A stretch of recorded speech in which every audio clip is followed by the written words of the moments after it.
First contact and deception.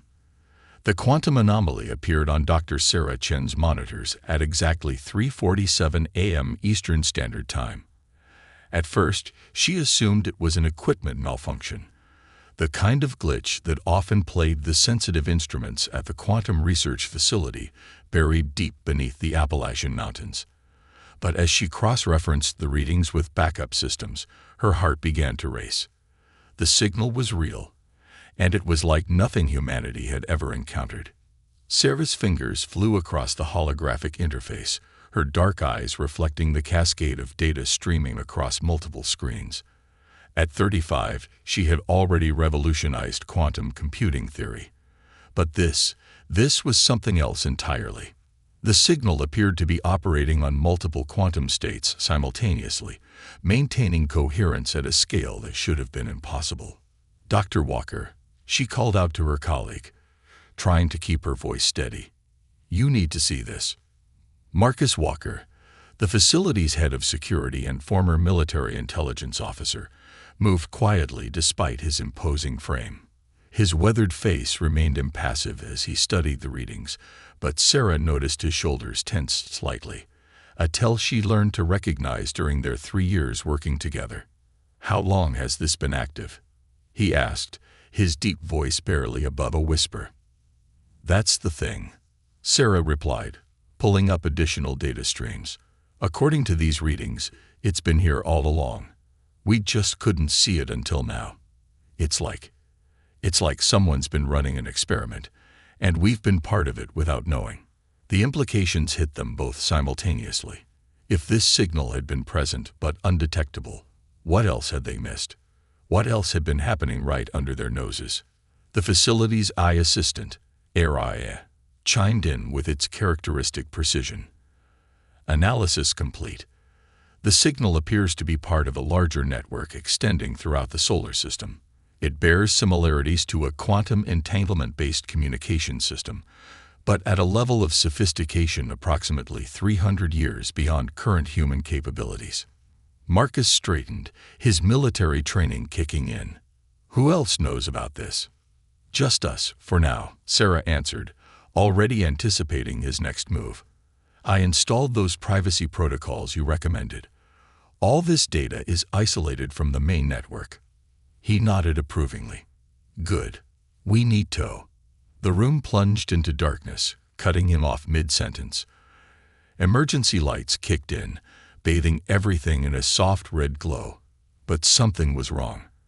The backup power should have restored main systems within seconds, but the darkness persisted. Araya's voice returned, but different, clearer, somehow more present. "Interesting. You've finally noticed us." Sarah felt her blood run cold. The voice was Araya's, but the speech pattern was wrong.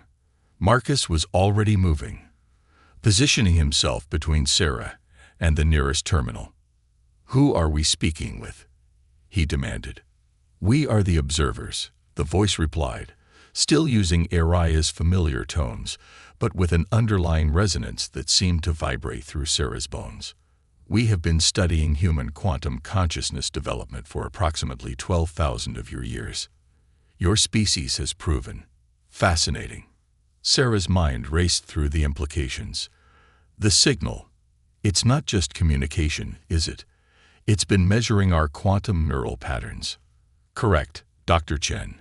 Humans possess a unique ability.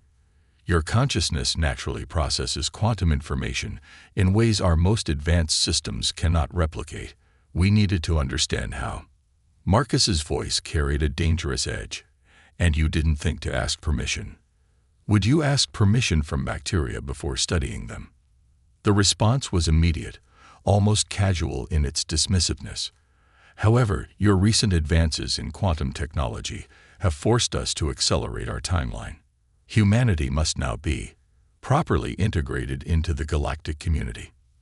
The way the entity emphasized "properly integrated" sent chills down Sarah's spine.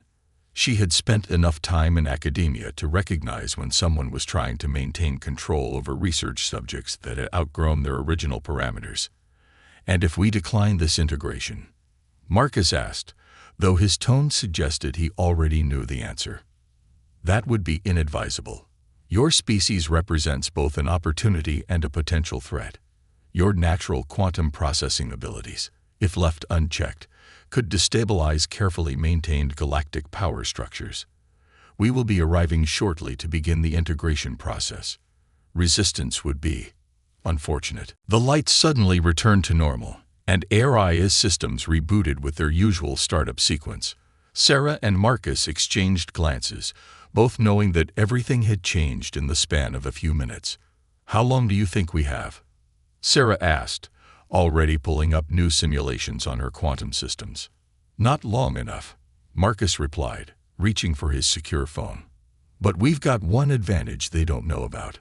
Sarah nodded, understanding immediately. While the observers had been studying humanity's natural quantum consciousness, they had missed something crucial. The classified projects being conducted in facilities like this one, where humans had already begun harnessing their unique abilities in ways that went far beyond what their watchers had detected. "Send the Alpha Protocol signal," she said, turning back to her workstation. "And Marcus, they're right about one thing. We are fascinating, just not in the way they think." As Marcus began making calls that would set Earth's hidden defenses in motion, Sarah allowed herself a grim smile. The observers had spent millennia studying humanity like bacteria under a microscope, but they were about to learn that sometimes the bacteria studies you back. In underground facilities across the globe, quantum consciousness amplifiers powered up, and dormant defense systems awakened. Humanity had been preparing for this moment without even knowing it. The real experiment was just beginning, the hidden advantage. The observers' ships appeared exactly 48 hours after their initial contact, materializing in high Earth orbit like crystalline shadows against the stars. Their vessels defied conventional physics, existing simultaneously in multiple quantum states, a visual demonstration of their technological superiority. In the Pentagon's newly established Quantum Defense Command Center, Marcus Walker stood before a wall of holographic displays showing the alien fleet. Behind him, Dr. Sarah Chen worked furiously with a team of quantum physicists, their fingers dancing across neural interfaces as they fine-tuned humanity's secret weapon. "They're broadcasting," announced General Diana Hayes, her silver hair gleaming under the emergency lights. At 60, she'd seen enough combat to know when someone was positioning for an overwhelming first strike. All channels, all frequencies. The main screen flickered to life, revealing a being that seemed to shift between forms, its appearance unstable as if viewed through quantum uncertainty itself. When it spoke, its voice resonated on multiple frequencies simultaneously. "People of Earth," it began, "we are the collective of observers. Your civilization has reached a critical junction. Your natural quantum processing capabilities pose an unacceptable risk to galactic stability. We offer you a choice: accept our guidance and integration into the collective, or face immediate quantum isolation." Sarah paused her work, exchanging a knowing look with Marcus. "They still don't know," she whispered. Marcus nodded slightly. The observers had been so focused on studying humanity's natural quantum consciousness that they'd missed something crucial. Humans had learned to weaponize it. General Hayes stepped forward. "This is General Diana Hayes of Earth's United Defense Command. We request 24 hours to consult with our world governments."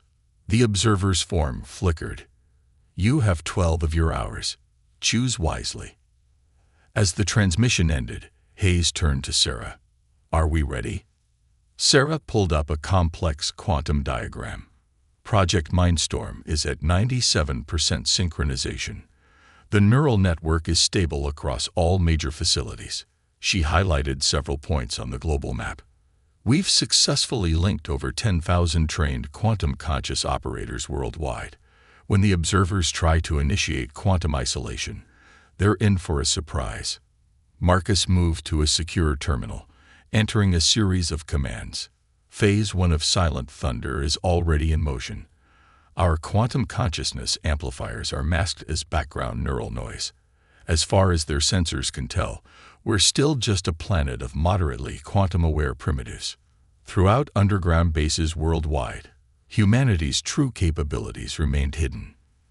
The quantum consciousness amplifiers, devices that looked like medical scanning beds but actually served to enhance humanity's natural quantum processing abilities, hummed quietly. In them lay thousands of trained operators, their minds linked in ways the observers had never imagined possible. Sarah pulled up new data streams. "Look at this," she said, pointing to a complex pattern of quantum fluctuations. "They're already trying to establish quantum isolation fields, but they can't get a lock on our baseline consciousness patterns. Our natural quantum state is too chaotic for their systems to properly calibrate."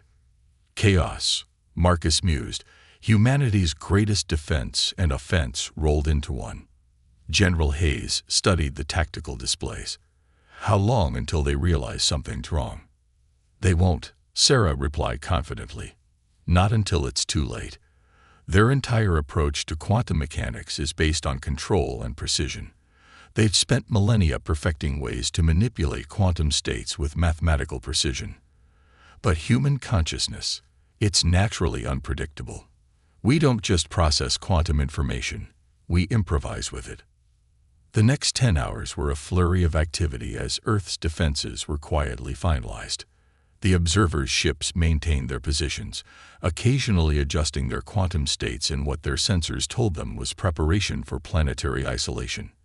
They didn't realize that each adjustment provided Earth's quantum consciousness network with more data about their operational patterns. "Neural synchronization at 99%, Sarah announced as the deadline approached. "All quantum consciousness amplifiers are operating within predicted parameters." Marcus watched as new data scrolled across his screen. "Silent Thunder squadrons are in position. The moment they try to initiate isolation, they'll trigger our response without even knowing it."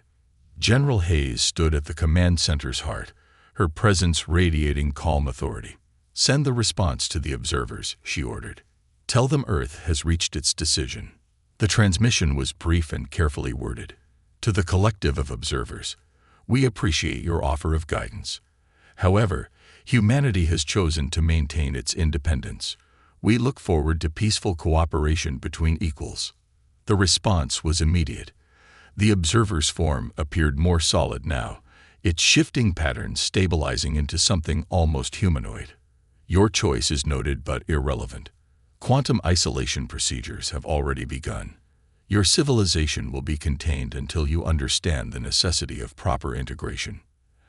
As the transmission ended, Sarah's monitors exploded with activity. "They're attempting to establish quantum isolation fields. Multiple frequencies, trying to lock down our consciousness wavelengths." Marcus smiled grimly. "Just as we expected. Execute Silent Thunder." Throughout the planet, in hidden facilities and underground bases, thousands of linked human minds reached out through their quantum consciousness amplifiers.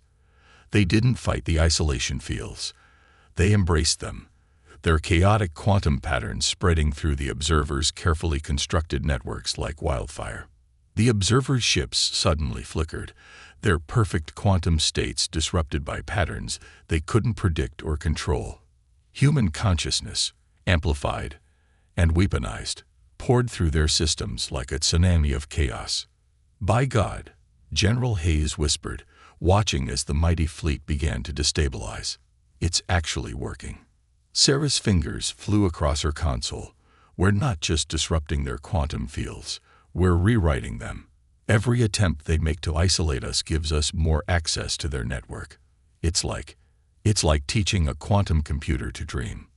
The observers' ships began to shift erratically, their perfect crystalline forms distorting as human quantum consciousness invaded their systems.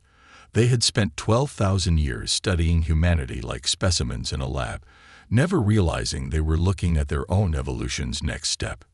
Earth's first true defense against alien invasion wasn't based on weapons or shields. It was based on the inherent chaos of human consciousness, amplified and unleashed against beings who had forgotten how to dream. Project Mindstorm Unleashed. The aftermath of humanity's first quantum strike left the observer fleet in disarray, their ships struggling to maintain coherent quantum states. But Sarah Chen knew better than to celebrate too early. Through the neural interface of her quantum consciousness amplifier, she could sense the observers regrouping, adapting their systems to account for the chaos humanity had introduced. They're learning, she announced to the command center, restructuring their quantum fields to resist our interference patterns. Marcus Walker studied the tactical displays, his expression grim. How long until they break through our defenses?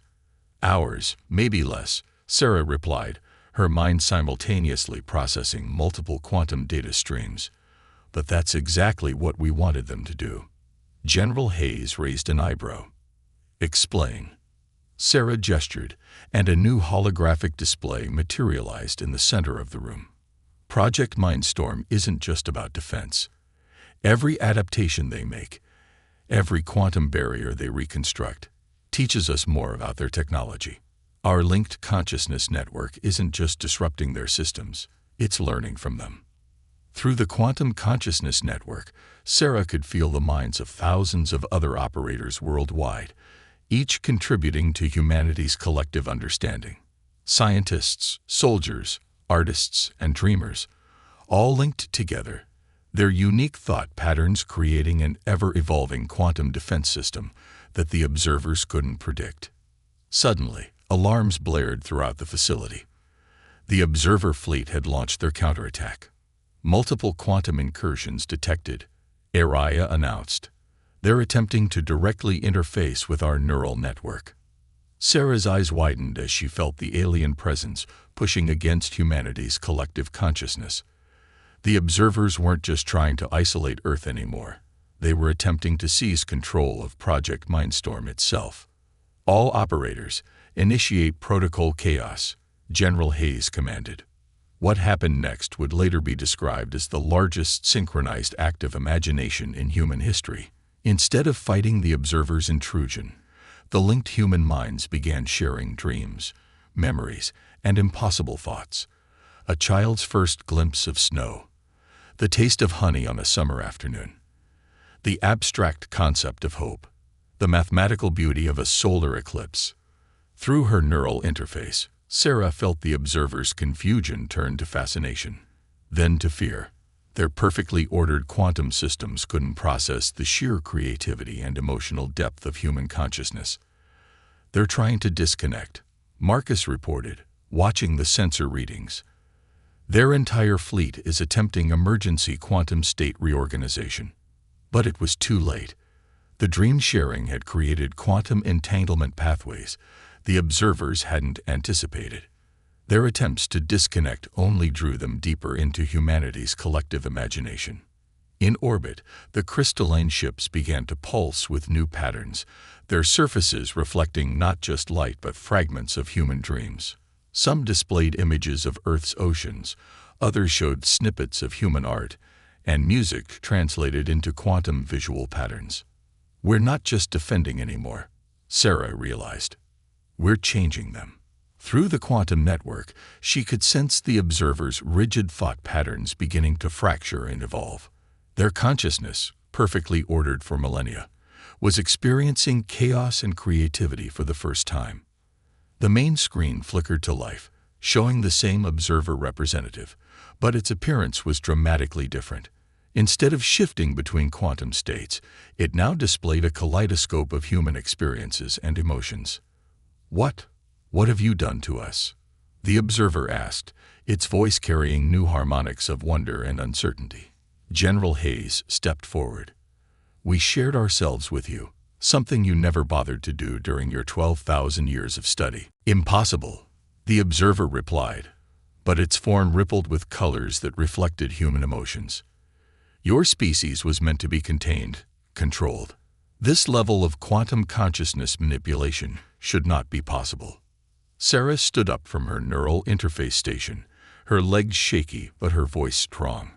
That's because you fundamentally misunderstood what makes humans unique. We don't just process quantum information. We dream it. We imagine it. We transform it. Through the quantum network, she could feel the change spreading through the observer fleet. Their rigid hierarchical consciousness was experiencing something entirely new. The ability to imagine different possibilities, to dream of change, to feel wonder. Marcus moved to Sarah's side, supporting her as the strain of maintaining the quantum connection took its toll.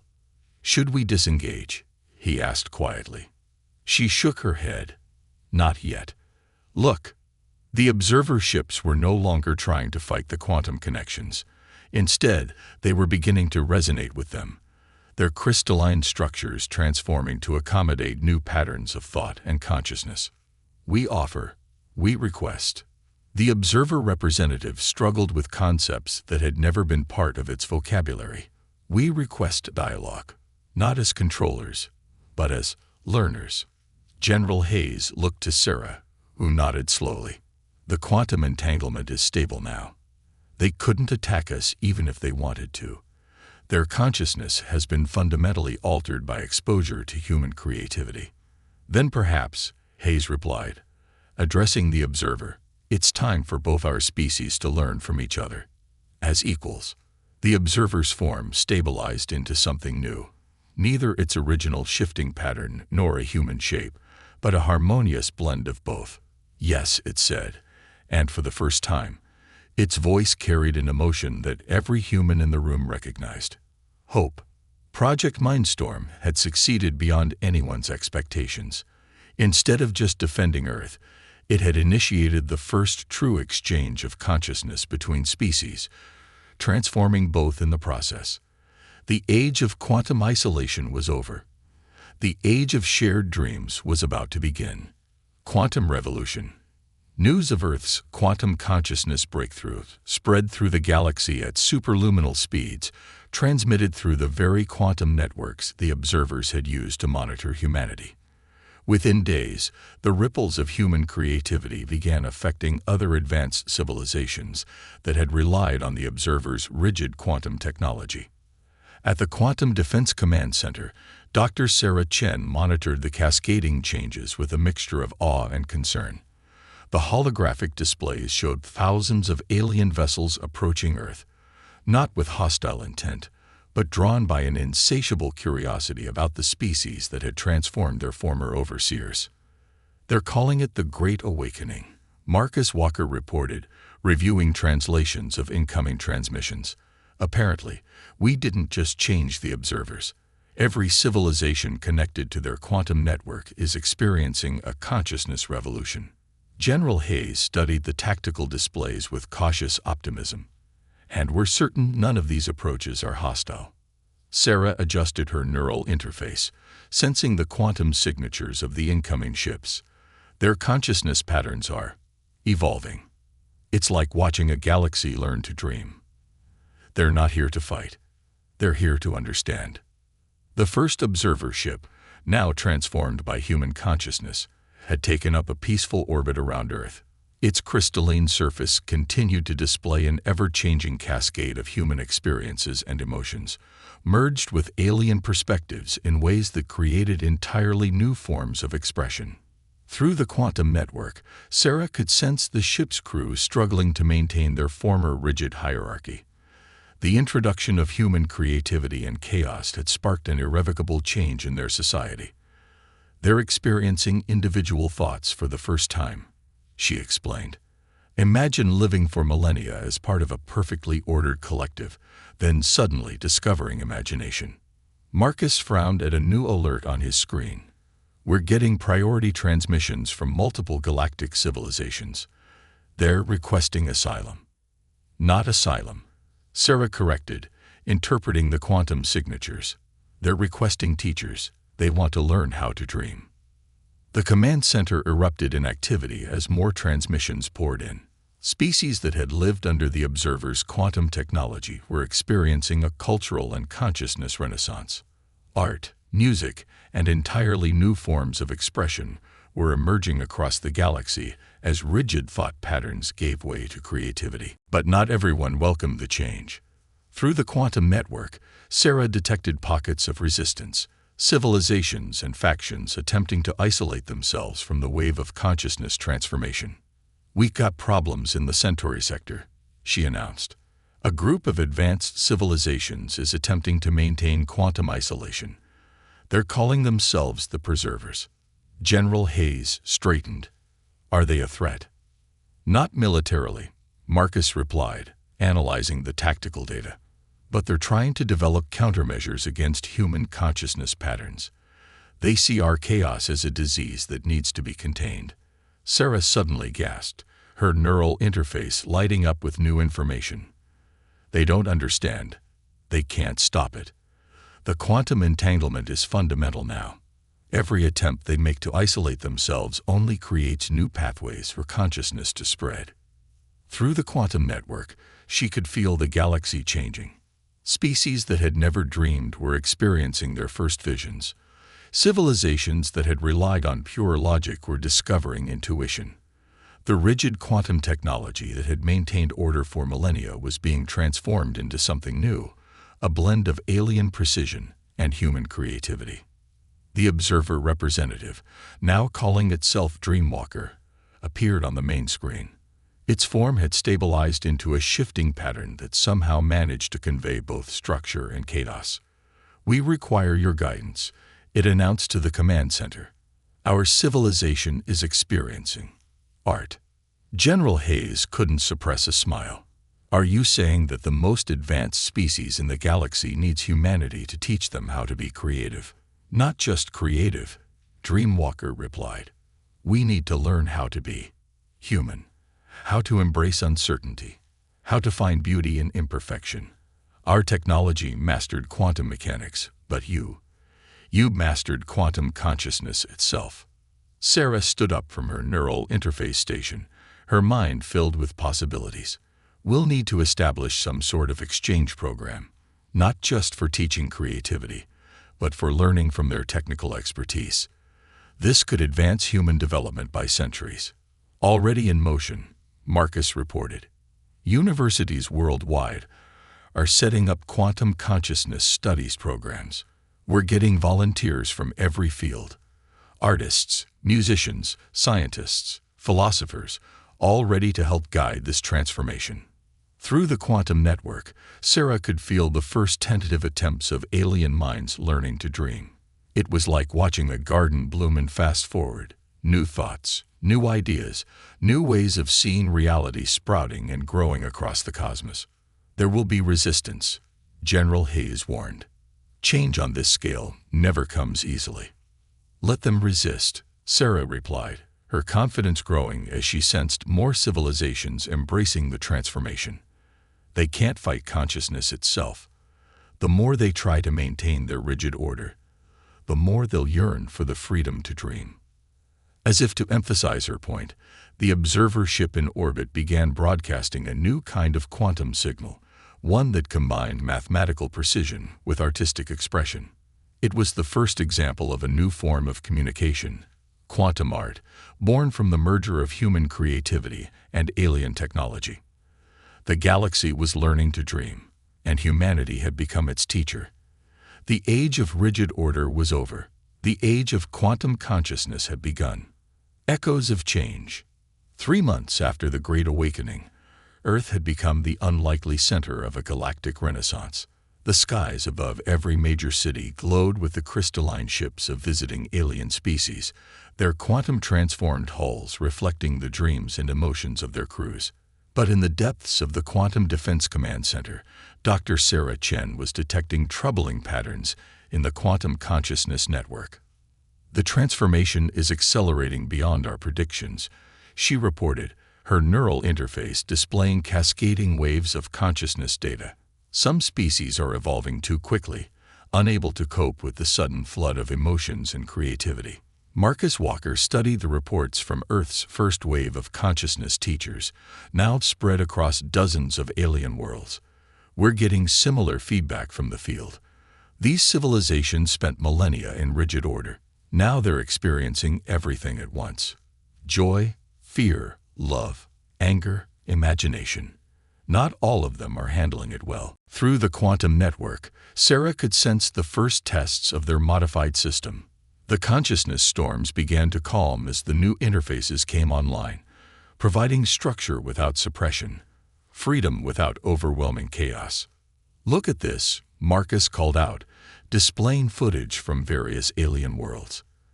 The images showed transformed observer ships using their crystalline structures in a new way, not just reflecting consciousness, but helping to channel and stabilize it. They had become quantum consciousness lighthouses, helping other species navigate the stormy seas of their awakening. "The preservers are still out there," General Hayes reminded them. "They'll see this as proof that unrestricted consciousness is too dangerous."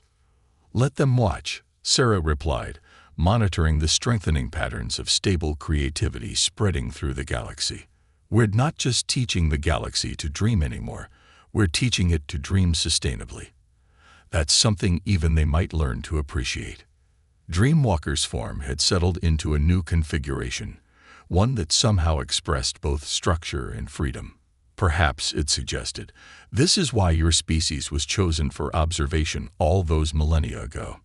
Not because you needed guidance, but because you would eventually guide us." As the quantum network hummed with more stable patterns of consciousness, Sarah could sense a new age truly beginning, not one of rigid order or pure chaos, but of conscious evolution, where every species could find its own balance between structure and creativity, between collective harmony and individual expression. The galaxy was learning not just to dream, but to dream wisely. The edge of tomorrow. The preservers made their move 6 months after the implementation of Earth's modified consciousness interface. Their attack came not with weapons, but with something far more insidious, a quantum virus designed to sever consciousness connections and restore rigid order to transformed minds. In the Quantum Defense Command Center, alarms blared as the first reports came in. Sarah Chen's neural interface lit up with distress signals from across the galaxy as transformed civilizations began experiencing sudden consciousness disruptions. "Multiple quantum consciousness networks are going dark," she reported, her fingers flying across holographic controls. "The preservers have found a way to target the fundamental consciousness patterns we established." Marcus Walker's tactical displays showed a wave of quantum disruption spreading from the Centauri sector. "They're not just attacking the network, they're trying to reverse the Great Awakening itself." Through the quantum network, Sarah could feel the effects of the preserver virus. It was elegant in its simplicity. Instead of directly attacking transformed minds, it was attempting to reassert the old patterns of rigid order, like forcing awakened beings back into a dreamless sleep. "Incoming transmission from the Preserver Council," General Hayes announced, her voice tight with tension. The main screen activated, showing a group of aliens who had clearly rejected the consciousness transformation. Their forms were perfectly stable, devoid of the shifting patterns that had become common among transformed species. Their spokesman's voice carried the cold precision of pure logic. "This is your only warning," the Preserver announced. "The chaos you have unleashed must be contained. Accept our restoration protocol, or watch as we systematically purge these dangerous consciousness patterns from the galaxy." Dreamwalker materialized in the command center, its form fluctuating with barely controlled distress. "They're using our old quantum control protocols, the very systems we used to maintain order before the transformation. We never imagined they could be weaponized like this." Sarah stood up from her neural interface station, her mind racing with possibilities. "No," she said slowly, "they're not just using your old protocols. They're using our quantum consciousness technology too. They've learned from us." Marcus looked up sharply. "What do you mean?" "The virus. It's not just suppressing consciousness, it's redirecting it. They've taken our understanding of quantum consciousness and turned it against us. They're not trying to destroy the network, they're trying to reshape it." Through the quantum network, Sarah could feel the virus's effects spreading. Transformed civilizations were beginning to revert, their newfound creativity and emotions being channeled back into rigid patterns of order. But something else was happening too, something the preservers hadn't anticipated. "Look at these consciousness patterns," she said, displaying complex quantum wavelengths. "The virus isn't just affecting transformed species, It's changing the preservers too. They've had to open themselves to understanding consciousness in order to control it.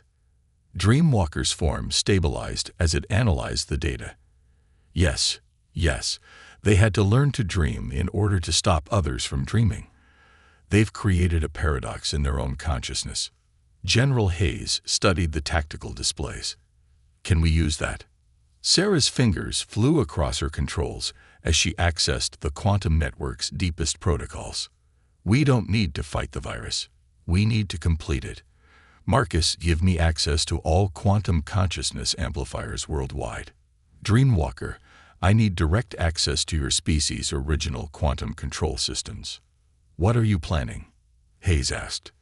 The preservers think they can force minds back into rigid patterns, but they've forgotten something fundamental about consciousness. It adapts. They've created a bridge between order and chaos in their own minds. Now we're going to open that bridge for everyone. Working within human speed, Sarah began modifying the virus's quantum code. Instead of fighting its attempt to restore order, she added new patterns. Dreams within dreams, order within chaos, chaos within order. The virus became a quantum consciousness fractal, endlessly recursive. Releasing the modified virus now, she announced. Everyone, brace for consciousness feedback. The effect rippled through the quantum network like a supernova of thought. The preserver's virus, designed to restore rigid order, instead became a catalyst for a deeper transformation. Species across the galaxy experienced a moment of perfect clarity, a simultaneous understanding of both order and chaos, structure and freedom. Through the quantum network, Sarah could feel the change sweeping through even the preservers themselves. Their perfect order shattered, but instead of dissolving into chaos, it crystallized into something new, a consciousness that could hold both stability and creativity in perfect balance.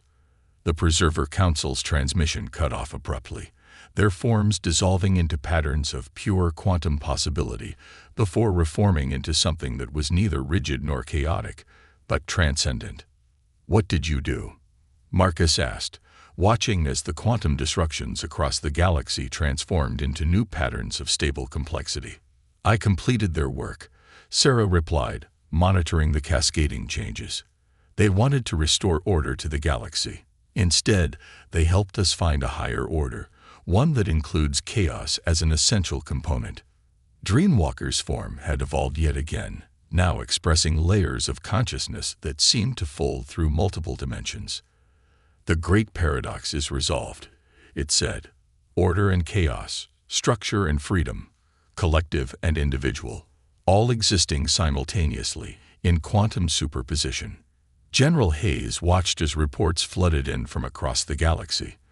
The Preserver's attack had failed, but it had also succeeded in ways they never intended. A new kind of consciousness was emerging, one that transcended the old dichotomies. So what happens now? She asked. Sarah smiled, feeling the quantum network humming with newfound harmony. Now we really start to dream. Not just as humans, not just as individual species, but as a galaxy learning to be both one and many, ordered and free, ancient and new. Through the quantum network, she could sense the preservers joining this new consciousness revolution, not as enemies, but as participants in an even greater transformation than anyone had imagined.